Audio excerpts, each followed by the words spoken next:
नमस्कार, मैं हूँ मानसी शर्मा और आज मैं बात करूंगी मणिपुर और बोलने की आज़ादी। देश का एक बहुत ही खूबसूरत हिस्सा जल रहा है और वो है मणिपुर। 1 महीने से भी ज़्यादा हो चुका है लेकिन स्थिति में सुधार नहीं हुआ।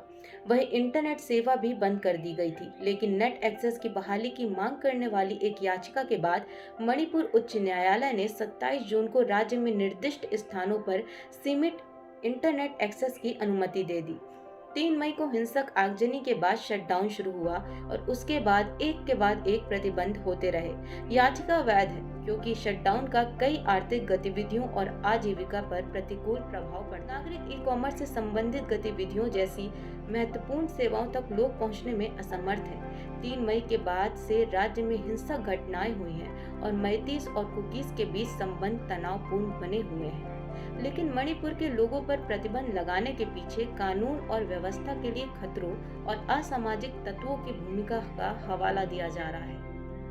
हिंसक कृत्यों में बढ़ोतरी न हो, ऐसे में यह प्रतिबंध सार्वजनिक आपातकाल के कारण या सार्वजनिक सुरक्षा के हित में है, जैसा कि टेलीग्राफ अधिनियम 1885 और टेलीग्राफ नियमों की धारा 5 के अनुसार आवश्यक। मणिपुर सरकार ने उच्च न्यायालय को यह भी बताया कि उन वेबसाइटों को ब्लॉक करने के लिए शटडाउन की आवश्यकता है जहां भड़काऊ सामग्री प्रकाशित की जा सकती है, लेकिन यह तरीका कहीं से भी पूर्ण रूप से सही नहीं ठहराया जा सकता। अनुराधा भसीन बनाम भारत संघ मामले में सुप्रीम कोर्ट ने माना था कि इंटरनेट सेवाओं का अनिश्चितकालीन निलंबन कानून का उल्लंघन है, क्योंकि बोलने की स्वतंत्रता और इंटरनेट का उपयोग करके व्यावसायिक कार्य करने की स्वतंत्रता एक मौलिक अधिकार है।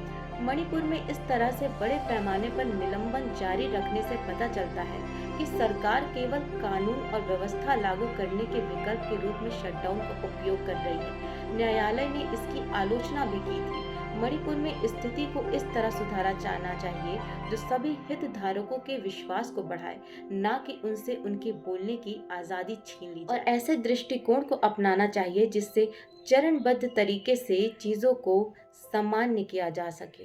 धन्यवाद।